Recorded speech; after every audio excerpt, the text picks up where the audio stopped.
بڑی علامتیں جو کہ بالکل خرق عادت کے انداز میں ہوگی، جن کا معاملہ جو ہے وہ آپ کے ناپ تول میں نہیں آ سکتا، آپ کی کیمسٹری فزکس اس کا جو ہے وہ نہیں کر سکتی، ادراک ہوگا یہ قیامت کی۔ ان میں نمبر ایک کیا ہے؟ ایک بہت بڑا دھواں آئے گا، پوری دنیا کو لپیٹے گا۔ نمبر دو، دجال کا ظہور ہوگا، جو اپنی خدائی کا دعویٰ لے کر آئے گا اور بنوائے گا۔ اس کے ہاتھ میں ہو جائیں گے، قبضے میں ہو جائیں گے سارے ذرائع پیداوار کے۔ اس کی طرف یہ پہلا قدم اٹھ چکا ہو، ٹرپس کے نام سے معاہدہ ہو چکا ہے۔ کوئی ملک اپنا بیج پیدا نہیں کر سکتا، یہ بیج ہم نے ڈیولپ کیے ہیں۔ ان کے ڈیولپمنٹ سے پہلے تم ایک ایکڑ سے کتنی گندم لیتے تھے، آج کتنی لے رہے ہو؟ کس بنا پر؟ جینیٹکس کا جو کام ہم نے کیا ہے اس کی بنا پر ہو رہا۔ ہاں تو ہمارا حق ہے، اس کی رائلٹی ہمارے پاس آنی چاہیے۔ لہذا صرف ان اداروں سے، ملٹی نیشنل سے خریدا جائے گا بیج، اور بیج بھی وہ دیں گے وہ کہ جس سے جو فصل اگے گی وہ بیج نہیں لا سکتے، وہ بیج کا کام نہیں کر سکتے۔ جیسے آپ کو معلوم ہے کہ آپ کے یہاں جو گوشت کھایا جاتا ہے مرغے کا، تو مرغا وہ جو ہے اس میں مرغا ہو یا مرغی ہو، اس کے اندر کوئی وہ کیفیت ہی نہیں ہے۔ ان کے انڈے جو ہے ان سے آپ بچے حاصل نہیں کر سکتے، ہے تو انڈا، دیکھنے کو تو انڈا ہے، لیکن وہ بنڈا جو ہے اس سے بچہ تو نہیں حاصل کر سکتے۔ ایسے ہی وہ گندم کا بیج دیں گے، نظر آئے گی گندم، لیکن اس کے اندر وہ صلاحیت نہیں ہے کہ اس سے جو فصل اگے گی اس کا نتیجہ جو ہے وہ بھی آپ لے سکیں۔ یہ ہونا ہے، اللہ جانے، قدم اٹھ رہے ہیں ادھر۔ پھر یہ ہے کہ دابۃ الارض، زمین سے ایک حیوان نمودار ہوگا، زمین شق ہوگی۔ ابھی میں کہہ رہا ہوں خرق عادت ہے، یہ چیزیں وہ نہیں ہیں جو ہماری کسی حساب کتاب میں جو باتیں پہلے آئی ہیں وہ تو حساب کتاب میں آ رہی ہیں، ساری سمجھ میں آ رہی ہیں، ساری چیزیں مشاہدہ ان کا ہو رہا ہے۔ لیکن یہ ہے کہ دابۃ الارض، یہ کہتے ہیں کہ کوہ صفا، اس میں تو نہیں ہے حدیث میں، کوہ صفا پھٹے گا اور اس میں سے ایک حیوان دابہ وہ ظاہر ہوگا، تو اسی لیے فرمایا ہے وَإِذَا وَقَعَ الْقَوْلُ عَلَيْهِمْ أَخْرَجْنَا لَهُمْ دَابَّةً مِّنَ الْأَرْضِ تُكَلِّمُهُمْ، تو ہم اندر سے پیٹ کے چیر کر زمین کے پیٹ کو ایک حیوان کو برآمد کریں گے جو انسانوں سے بات کرے گا، گفتگو کرے گا۔ نمبر 4، طلوع الشمس من المغرب، یہ بھی خرق عادت۔ سورج تو طلوع ہوتا ہے مشرق سے، غروب ہوتا ہے مغرب میں، لیکن اس وقت معاملہ الٹا ہو جائے، یعنی جو کائنات کے اندر جو گڑبڑ ہوگی کچھ سمجھ میں بات آتی ہے کہ یہ معاملہ جو ہے یہ تو اس پورے سولر سسٹم کو اگر بدل دیتے ہیں تو مشرق مغرب ہو جانا، مغرب مشرق ہو جانا، یہ بالکل سمجھ میں آنے والی بات ہے۔ اس کے بعد ہے عیسیٰ ابن مریم کا نزول، جس کے بارے میں آج میں نے گفتگو کی ہے تفصیل سے۔ یہ نزول ہونا ہے، یہ علامات قیامت میں سے حضور نے بیان فرمایا ہے، اور قرآن مجید کی جو اصطلاحات ہیں اس کے حوالے سے میں نص قطعی جو ہے وہ میں آپ کے سامنے رکھ چکا ہوں۔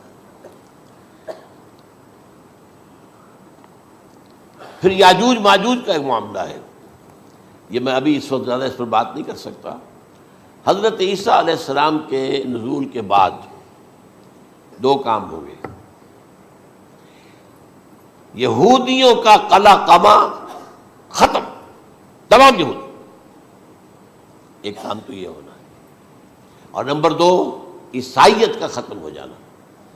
عیسائیت کی نفی کر دیں گے، بھائی تم مجھے خدا کا بیٹا بنائے بیٹھے ہو، میں تم خدا کا بیٹا نہیں ہوں، میں تو اس کا بندہ ہوں، رسول ہوں، میں نے تم سے کب کہا تھا کہ مجھے خدا کا بیٹا بناؤ۔ نمبر 2 یہ کہ وہ خنزیر کو قتل کر دیں گے، یعنی یہ تم نے خنزیر کب سے کھانا شروع کر دیا؟ میں تو تم کو نکاح اجازت دے کر گیا تھا، یہ تو شریعت موسوی میں حرام تھا، اور میں کہہ کر گیا تھا کہ یہی شریعت تم پر لاگو رہے گی، ہاؤ کم تم نے کیسے یہ؟ آج بھی بہت سے رومن کیتھولکس جو ہے وہ سور نہیں کھاتے، وہ اس میں ہے ان کے اندر کچھ نہ کچھ بات جو ہے جو حضرت عیسیٰ کی تعلیمات کا کچھ اثر ان کے ہاں ہے۔ میں تو ایک مرتبہ، یہ 1971 کی بات ہے، 4-5 دن کے لیے برسلز میں رکا تھا، اس لیے کہ وہاں مجھے ایک صاحب نے خط لکھا تھا کہ وہاں ایک نوجوان ہے، ابھی اس ایمان لایا ہے، اور اس کے کچھ مسائل ہیں، ہم کوشش کر رہے ہیں کہ مسائل حل کریں، آپ بھی جا رہے ہیں۔ میں انگلینڈ جا رہا تھا تو واپسی پر آپ ان کے یہاں چند دن ٹھہرے، میں حیران ہوا، ویسے اس نے مجھے اپنے گھر ٹھہرایا نہیں، اس لیے کہ ماں باپ تو اس کے کرسچن تھے، اور پولیس کا چیف آفیسر اس کا باپ تھا، چیف آف پولیس فورس۔ اس نے مجھ سے ایک دن کھانے پہ بلایا، ویسے ہوٹل میں ٹھہرایا مجھے، اس نے کہا آپ اطمینان سے یہاں کھانا کھائیں، اس گھر میں نہ آج تک کوئی شراب کی بوند آئی ہے، اور نہ ہی کوئی بوٹی آئی ہے سور کی، رومن کیتھولکس۔ اب اکلوتا بیٹا تھا یہ عبدالعزیز، اس نے بعد میں نام رکھا، وان کینٹر اس کا نام تھا جو کہ اوریجنل تھا، پھر اس نے نام رکھا عبدالعزیز وان کینٹر، پرانا نام بھی بحال رکھا۔ نہایت نیک، نہایت خوبصورت، 28 سال کی عمر تھی، اور اس وقت میں نے دیکھا تھا کہ اس کی فقہی معلومات جو ہے میری معلومات سے 10 گنا زیادہ۔ اس کی وجہ کیا ہے؟ وہ گیا تھا موراکو میں ایز اے ٹیچر ملازمت کرنے، پیسہ کمانے، وہاں وہ مسلمانوں سے اس کا ہوا رفع ضبط ہوا، اسلام کی تعلیمات سامنے آئی، اسلام لے آیا۔ اب اکلوتا بیٹا ہے، اور ماں باپ جو ہے کرسچن کیتھولکس۔ جب وہاں سے واپس آیا تو پھر کہتے ہیں کہ ہمارے درمیان ایک معاہدہ ہے، وی آر لیونگ ٹوگیدر، لیکن یہ معاہدہ ہے ہم مذہب پہ بات نہیں کریں گے، بس باقی جو بھی ہے وہ ساتھ رہ رہے ہیں۔ لیکن میں حیران ہوا، مجھے معلوم نہیں تھا۔ اچھا، اس کے بعد اس نے جب اسلام کا فیصلہ کیا تو اس کے سامنے سوال آیا کون سی فقہ اختیار کروں؟ تو اس نے بڑی جو ہے تھورو اسٹڈی کی ہے تمام فقہوں کی، کمپیریٹو اسٹڈی، ان کو کرنے کے بعد پھر فائنل فیصلہ اس کا یہ تھا کہ حنبلی فقہ میں اختیار کروں گا۔ چاروں فقہوں میں سب سے لیٹسٹ حنبلی ہے، یعنی حنفی نمبر 1، پھر مالکی نمبر 2، پھر اس کے بعد شافعی نمبر 3، پھر یہ امام احمد ابن حنبل ہے۔ اور امام احمد ابن حنبل کے زمانے تک احادیث بہت بڑے پیمانے پر جمع ہو چکی تھی، جبکہ ابھی حضرت امام ابو حنیفہ کے زمانے میں کوئی اتنا زیادہ جو ہے حدیث کا بھی ذخیرہ نہیں بنا تھا۔ اسی پر تو لوگ حیران ہوتے ہیں کہ زیادہ حدیث امام ابو حنیفہ کے علم میں نہیں تھی، لیکن مجال ہے کہ ان کا کوئی فتویٰ جو ہے کتاب و حدیث کے، کتاب اور سنت کے خلاف ہو۔ اگرچہ انہوں نے صاف کہا کہ اگر تم پاؤ کوئی ایسی سچی حدیث، پختہ حدیث جو میری کسی رائے کے خلاف ہو تو میری رائے کو دیوار پر دے مارنا اور اس صحیح حدیث کا پیروی کرنا۔ لیکن ویسے اس کے بعد یہ کمال یہ ہے کہ بہت ہی کوئی شاذ معاملہ ہے کہ جس میں ان کا کوئی فتویٰ وہ کتاب و سنت کے منافی ہو یا سنت کے منافی ہو۔ کتاب پہ تو سوال پیدا نہیں ہوتا، کتاب تو ساری ان کے سامنے موجود تھی۔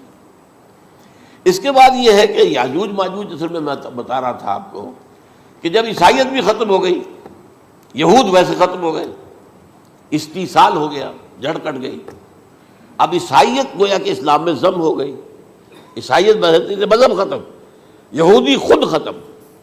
اب یہ طاقت کتنی ہو جائے گی؟ تقریباً 2/3 دنیا آ گئی، تمام اب عیسائی 2 ارب کے قریب ہیں، 1 ارب 90 کروڑ ہوں گے، یا مسلمان بھی 1 کروڑ 50-60 لاکھ ہیں، دونوں کو جوڑ لیجیے کتنے ہو گئے؟ 6 ارب کل آبادی ہے۔ لیکن اس کے بعد آتا ہے یاجوج ماجوج کا خروج۔ یہ یاجوج ماجوج میرے نزدیک چائنا اور رشیا ہے، ان کی مجموعی طاقت اتنی ہوگی، اور یہ اس طرح آئیں گے ہر اونچائی پر سے اترتے ہوئے، پھسلتے ہوئے۔ جیسے 1962 میں جب وار ہوئی تھی بٹوین چائنا اینڈ انڈیا 1962 میں، تو وہ اس وقت کا نقشہ مجھے آج بھی اخبارات میں پڑھتا تھا تو یاد، waves after waves of Chinese soldiers were coming down the slopes of Himalayas۔ یہ تو وہ ہے نا جن کی تعداد کا کوئی حساب نہیں ہے۔ اور رشیا اور یہ مل کر جو ہے، میرا اندازہ یہ ہے کہ جب پہلے ملحمۃ العظمیٰ ہوگی وہ عیسائیوں اور مسلمانوں کے درمیان، اس وقت یہ دونوں پاورز نیوٹرل رہے گی، لیکن غالباً یہ بات طے کر لیں گی کہ ویپنز آف ورلڈ جو ہے ماس ڈسٹرکشن، یہ استعمال مت کرنا۔ اگر یہ ویپنز آف ماس ڈسٹرکشن استعمال کرو گے تو ہم میدان میں آ جائیں گے۔ اس میں وہ جنگ جب ہو چکے گی، پھر حضرت عیسیٰ کو فتح حاصل ہو جائے گی، اور پھر یہ کہ یہودیت ختم ہو جائے گی، عیسائیت بطور مذہب ختم ہو کر اسلام میں ضم ہو جائے گا، پھر وہ 40 برس کا عہد حکومت ہے حضرت عیسیٰ علیہ السلام۔ لیکن جب یہ فتح ہو جائے گی ان پر، اب یاجوج ماجوج آئیں گے، اور اتنی تعداد میں آئیں گے کہ بحیرہ طبریہ جو ہے اس کا سارا پانی پی جائیں گے۔ یہ تو اگر آپ کو کبھی اندازہ ہو یا کوئی آپ جانیں ان لوگوں کو جو ان چینیوں سے واقف ہیں، وہ کہتے ہیں زمین پر ہلتی ہوئی کوئی چیزوں سے وہ چھوڑی چھوڑ کے کھا جائیں گے۔ جہاں وہ جاتے ہیں ایز اے لیبرر، وہاں کے جو سارے کتے ہیں ختم، ساری بلیاں ختم، ہر شے، وہ جو سانپ کھاتے ہیں، ہر چیز کھاتے ہیں۔ اور یہ تمام ایسٹرن کنٹریز کے اندر ہوتا ہے، بڑی ڈیلیشس ڈشز ہیں یہ سانپ وغیرہ وغیرہ۔ اور یہ جس طرح کھا جائے، پانی پیا ایک قطرہ نہیں رہے گا اس پر، تو پھر جو ہے اللہ تعالیٰ اس وقت جو ہے اس میں ایک ایسی بیماری پیدا کرے گا، یہ سب مر جائیں، یہ معجزے سے ہوگا۔ یعنی ان کے اوپر فتح جو ہے وہ عام لڑائی کے ذریعے سے نہیں ہوگی، بلکہ اس کے اوپر فتح جو ہوگی وہ اللہ تعالیٰ سے بوجھ، ایک بیماری پیدا ہوگی، سب مر جائیں گے۔ اور اس کے بعد اللہ تعالیٰ ایسے پرندے بھیجے گا بڑی لمبی لمبی گردنوں والے، وہ ان سب کو کھا جائیں گے، جیسے ہمارے ہاں گدھ ہوتے ہیں، وہ ان کو صاف کر دیں گے۔ ورنہ تو یہ ہے کہ پوری دنیا کے اندر جو بدبو اور جو پیدا ہوتا معاملہ اس سے، تو اس نوع انسانی کی بقا ممکن نہیں تھی۔ ان کے خاتمے کے بعد پھر یہ ہوگا کہ حکومت اسلامی جو ہے پوری دنیا میں حضرت مسیح علیہ السلام کی ہوگی۔ 45 برس وہ رہیں گے، اسی میں وہ کہلن بھی آ جائے گا، وہ فی المہد و کہلن جو میں نے شروع میں بیان کیا تھا، اسی میں پھر یہ ہے کہ وہ شادی بھی کریں گے، ان کی اولاد بھی ہوگی، اور پھر ان کا انتقال ہوگا تو حضرت حضور صلی اللہ علیہ وسلم کے حجرے میں، وہیں پر جہاں حضور اور ابو بکر اور عمر رضی اللہ تعالیٰ عنہم دفن ہیں، وہیں پہ ان کو دفن کیا جائے گا۔ اور قیامت کے دن حضور فرماتے ہیں کہ میں اور یہ تینوں ساتھ نکلیں گے۔ تو یہ ہے حالات و واقعات۔ بہرحال اس میں یہ ہے کہ یہ نوٹ کر لیجئے کہ جہاں تک ہمارے ہاں آج کل کا معاملہ ہے، میرے نزدیک میں یہ کہنے پر مجبور ہوں، جو رفع و نزول مسیح کو نہیں مانتا وہ کم سے کم منکر حدیث ضرور ہے۔ میں اس سے کم کا فتویٰ نہیں دے سکتا۔ اب یہ ہے کہ جو لوگ مہدی کو نہیں مانتے ان کا معاملہ میں مختلف سمجھتا ہوں، چند منٹ لے رہا ہوں آپ کے، اور اس لیے کہ ان کی حدیثیں صحیحین میں نہیں ہیں، بخاری مسلم میں نہیں، اور یہ کہ بہرحال ان کا معاملہ جو ہے وہ ایسا نہیں ہے حضرت عیسیٰ کا۔ حضرت عیسیٰ کے آنے کا جو کچھ ہوگا وہ تو میں نے آپ کے سامنے بیان کر دیا، لیکن یہ ہے کہ حضرت مہدی ہمارے نزدیک اس میں خرق عادت کوئی ہے ہی نہیں۔ جیسے ہر صدی کے مجدد ہوتے ہیں، آخری صدی کے مجدد وہ ہوں گے، اور میرے نزدیک یہی آخری صدی ہے، اور اسی میں حضرت مہدی کا ظہور ہو جانا۔ سعودی عرب میں کوئی خانہ جنگی ہوگی کسی بادشاہ کے انتقال پر، اور پھر اس وقت یہ ظاہر ہوں گے، اس وقت ملک کے حالات کو سنبھالنے کے لیے لوگ ان کو زبردستی نکالیں گے، چھپے ہوئے ہوں گے ایک گھر میں۔ یہ حضرت ام سلمہ رضی اللہ تعالی عنہ کی روایت ہے کہ ایک بادشاہ کے انتقال پر یہ خانہ جنگی ہو جائے گی، اور ایک شخص مدینے سے بھاگ کر مکے میں چھپ جائے گا۔ یہ تو ہے ان کے الفاظ، میں توجیہ کر رہا ہوں، یہ لوگ ان کی طرف دیکھ رہے ہوں گے کہ یہ جو وقت آیا ہے فتنے کا ہماری قوم پر، ہمارے ملک پر، تو ان کی شخصیت ایسی ہے کہ یہ بیچ میں آئیں، صلح صفائی کرائیں، اور وہ جو ہے اس ذمہ داری سے بچ کر بھاگیں گے اور جا کر مکے میں چھپ جائیں گے۔ پھر لوگ انہیں تلاش کر کے نکالیں گے اور زبردستی ان کے ہاتھ پر بیعت کریں گے، ورنہ وہ اتنے بڑے منصب کو۔ اور پھر یہ بھی ہے، ایک حدیث میں آتا ہے یصلحو فی لیلۃ واحدہ، ایک رات میں ان کی مکمل اصلاح کر دیں گے۔ یعنی اگر کوئی تھوڑا بہت نقص اور عیب کوئی ہوا بھی، کوئی کمی کوتاہی ہوئی بھی، تو اللہ تعالیٰ ایک رات میں اصلاح کروا دیں گے۔ لیکن ہمارے نزدیک اس کے اندر کوئی خرق عادت ہے ہی نہیں۔ البتہ جو کہتے ہیں اہل تشیع، وہ خرق عادت ہے کہ ان کے 12ویں امام جو ہے وہ بچپن ہی کے اندر اس خوف سے کہ جو بنو عباس بادشاہ ہیں وہ ان کو قتل کر دیں گے، تو وہ ایک غار میں چھپا دیے گئے۔ اب وہ 1200 برس سے اس غار کے اندر چھپے ہوئے، اور اس کے بعد وہ ظاہر ہوگی، وہ امام مہدی ہوں گے۔ اس میں خرق عادت ہے، لیکن میں یہ کہتا ہوں کہ محض خرق عادت کی بنیاد پر ہم اس کی نفی نہیں کریں گے۔ کیوں؟ کیا ہم یہ نہیں مانتے کہ اصحاب کہف 300 برس تک سوئے رہے؟ یہ کیا عام بات ہے؟ حضرت عزیر علیہ السلام اللہ نے انہیں موت دی، موت، اور 100 برس کے بعد زندہ کر کے اٹھا لیا۔ تو خرق عادت حضرت عیسیٰ کو ہم اتنا بڑا خرق عادت مانتے ہیں کہ اٹھا کر آسمان پر، تیسرے آسمان کے اوپر ہیں، موجود ہیں، اب بھی ہیں۔ شب معراج میں تیسرے آسمان پر حضور کی ملاقات ان سے ہوئی۔ تو یہ خرق عادت کی بنیاد پر نفی نہیں ہم کرتے، ہو سکتا ہے، لیکن یہ کہ اس کے لیے ہمارے پاس کوئی دلیل نہیں، کوئی احادیث نہیں، کچھ نہیں، اس لیے ہم اس کو نہیں مانتے۔ البتہ خود وجود جو ہے حضرت مہدی کا وہ کوئی عجیب بات نہیں ہے، وہ تو جیسے پہلے بھی آئے ہیں ہمارے مجددین، ایسے مجدد ہوں گے اور دین کو تازہ کر دیں گے۔ ایک صحیح اسلامی ریاست جو ہے وہ عرب میں قائم ہو جائے گی دوبارہ۔ حضور نے فرمایا وہ عدل اور انصاف سے عرب کو اسی طرح بھر دے گا جیسے کہ وہ اس سے پہلے ظلم اور جور اور زیادتیوں کے سے بھری ہوئی ہوگی۔ تو یہ کام ہوگا، یہ تو مجدد کا کام ہوتا ہی ہے اس حوالے سے۔